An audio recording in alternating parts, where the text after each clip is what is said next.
Director Selvaraghavan ட்வீட்ஸை பார்த்துட்டு super singer fame Rajalakshmi எமோஷ்னலாக ஒரு வீடியோவை வெளியிட்டிருக்காங்க.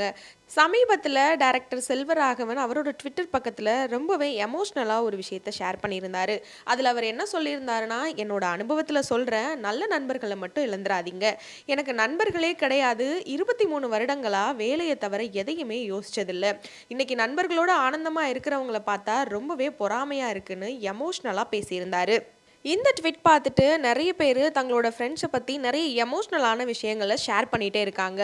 அந்த வரிசையில் சூப்பர் சிங்கர் ஃபேம் ராஜலட்சுமி தன்னோட காலேஜ் ஃப்ரெண்ட்ஸ் 3 பேரை பற்றி இப்போ ரொம்ப எமோஷ்னலாக பேசி ஒரு வீடியோ வெளியிட்டிருக்காங்க. சமீபத்தில் செல்வராகவன் சாரோடைய ஒரு ட்வீட் பார்த்தேன். நீங்கள் எல்லாரும் பார்த்துருப்பீங்கன்னு நினைக்கிறேன். அதாவது உங்களுக்கு ஒரு நல்ல நண்பன் இருந்தால் எந்த காரணத்துக்காகவும் அவங்கள இழந்துடாதீங்க. 23 வருஷமா வேலைன்னே அலைஞ்சிட்டேன். இப்போ யாராவது அவங்க நண்பர்களோட சந்தோஷமா இருக்கிறத பார்த்தா எனக்கே பொறாமையா இருக்கு. ஒரு நல்ல நட்பை போய் எங்க தேடுவேன் அப்படின்னு ஒரு ட்வீட் போட்டிருந்தாரு. அதை படிக்கும் போதே ஒரு மாதிரி ரொம்ப கஷ்டமா இருந்துச்சு. உடனே எனக்கு என்னுடைய நண்பர்கள் ஞாபகம் வந்துச்சு. எனக்கு 3 க்ளோஸ் ஃப்ரெண்ட்ஸ். ஒன்று நாகதேவி, நாகபுஷ்பம், ஜெயராணி, நாங்க 4 பேர் ஒரு கேங். நாங்க கல்லூரி படிக்கிறப்ப இருந்துதான் பழக்கம், ஒருத்தர் அறிமுகம். எப்ப நாங்க இவ்வளவு க்ளோஸ் ஃப்ரெண்ட்ஸ் ஆனோம், எப்படி எங்களுக்குள்ள இந்த ஒரு பாண்டிங் வந்துச்சு, அதெல்லாம் எங்களுக்கு சரியா ஞாபகம் இல்லை. எப்படியோ ஒரு மாதிரி செட் ஆயிடுச்சு. இப்போ வரைக்கும் பாத்தீங்கன்னா சில நேரம் 1 மாசம் கூட அவங்கள்ட்ட நான் பேசாம இருந்திருக்கேன். ஃபோன் பண்ண மாட்டேன், மெசேஜ் பண்ண மாட்டேன். அவங்க ஃபோன் பண்ணா சம்டைம்ஸ் அட்டன் பண்ண முடியாம கூட போயிடும். அப்படியே ஒரு மாதிரி போயிட்டே இருக்கும்.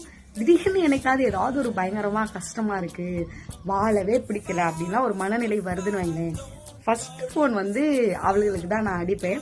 ஸோ அந்த நேரத்தில் ஃபோன் எடுத்தோடனே, ஏன் இவ்வளோ நாள் நான் ஃபோன் பண்ணப்ப நீ அட்டன் பண்ணலை, அப்போ எங்கள் ஞாபகம்லாம் உனக்கு வரலையா அப்படின்னு எந்த கேள்வியுமே அங்கே இருக்காது.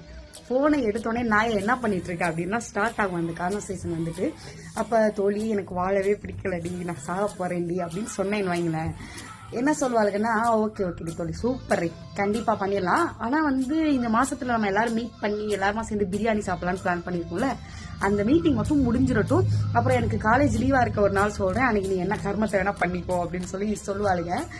அப்படியெல்லாம் கேட்டோடனே அவ்வளோ நேரம் அந்த அழுதுட்டே இருந்த கண்ணீர், மனசோட பாரம், வலி எல்லாமே எங்க பறந்து போச்சுன்னே தெரியாது. அப்படி ஒரு ரிலாக்ஸ் ஆயிரும். அந்த நேரத்துல தோழி உன்கிட்ட பேசணும்னு ஏதாண்டி எனக்கு இவ்வளவு மன அமைதியா இருக்குன்னு நானும் சொல்ல மாட்டேன். தோழி என்னாடி வாழவே பிடிக்கலன்னு சொல்றேன், என்னடி ஆச்சு அப்படின்னு அவளும் கேட்க மாட்டான். ஜஸ்ட் பேசியிருப்போம். அவ்வளோ ரிலாக்ஸாகவும் ஆறுதலாகவும் இருக்கும் அந்த நேரத்துல.